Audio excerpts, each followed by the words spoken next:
Before World War II, women weren't allowed to have anything to do with the military. Women stayed at home as housewives and raised the children. The only women who caught a glimpse of enemy lines were those dressed as men. Most of these women were exposed in hospitals after receiving an injury.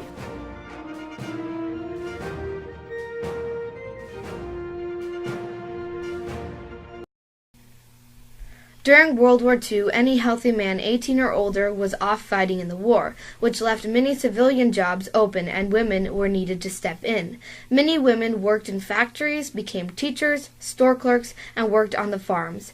As a result, higher education for women became socially acceptable during the war. Factories were even offering free training just to get more women to come to work. Women's roles in the workforce during the war were very important. Women working in factories were often building planes, sewing parachutes, and constructing guns and ammo for the men to use in the war. Some women even joined the military as nurses. Other ways women stepped in were, in the community, they raised money for war bonds, collected blood, rolled bandages, aided civil defense, tended victory gardens, and hosted troops. At home, women recycled scarce materials, dealt with rationing, raised children, and mourned war death. Women also traveled to Washington, D.C. to help the federal government and participate behind the lines in the war effort. A woman's predominant role in the war effort began to be noticed, and as a result, in December of 1941, women began to be encouraged to go into war. Heavy advertising was used to encourage women to join the military by displaying the partnership of feminism and masculinity in the workforce. Soon after, in the following years of 1942 and 1943, women were authorized to serve with the U.S. Army, Coast Guard, Air Force, and Marines. While men's uniforms were heavy-duty and suited for battle, women's uniforms included a skirt and a blouse. Although, because they were not allowed to participate in combat, women had their own military branches. For example, Women's Auxiliary Corps, the Women's Air Force Service Pilots.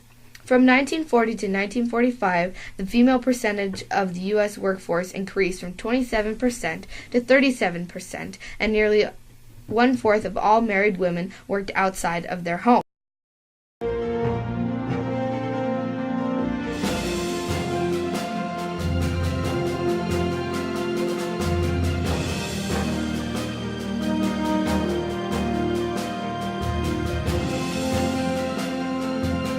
By the end of war, 400,000 women had served in the military, 432 died, and 88 were prisoners of war. Women had stepped up to serve their country, and they didn't plan on stepping down.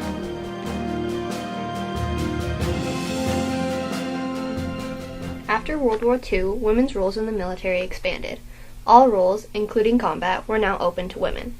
Women were now able to be conscripted. All combat uniforms were now the same for both men and women. For any formal occasion, women wear skirts and men wear suits for their dress blues. Linda Schmidt, a former U.S. soldier in the U.S. Air Force, expert officer and space systems analyst in the Corps serving 30 years, shares that in her experiences, men and women serving were treated fairly equal. While all positions were open to women, some particularly favored men to fill their spots, such as jobs for pilots. There are also some cases of unequal pay. Other than that, Linda Schmidt never felt incapable of serving her country as a woman, and felt that the military was a great experience and recommended joining to anyone. Taylor Wills, a current aircraft loadmaster for the Air Force, expresses the same opinion, but comments that the only discrimination she witnesses has to do with rank and not gender.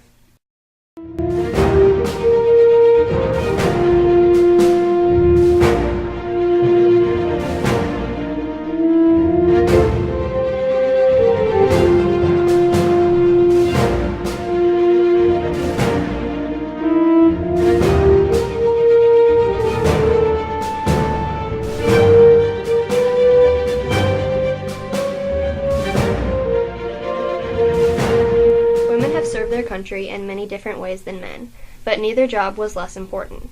Being in any position of the military means being devoted to protecting your country, regardless the gender.